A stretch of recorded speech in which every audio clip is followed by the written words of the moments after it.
Cine s-a întors?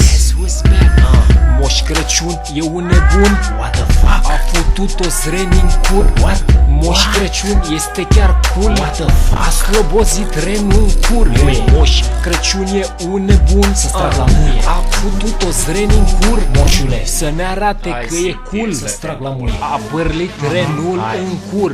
Zim de unde pula mea profit din polul nord. Sau e zoofil că renite mi-au spus tot. Ci că ați făcut 69, e luat pe la spate. Că Ralf țipa săracul ca din gură de șarpe. Moș Crăciun e un tip depravat, are pe pulă o tonă de căcat. Că pe Ralf în cur l-a regulat, dar n-a știut că fasole a mâncat.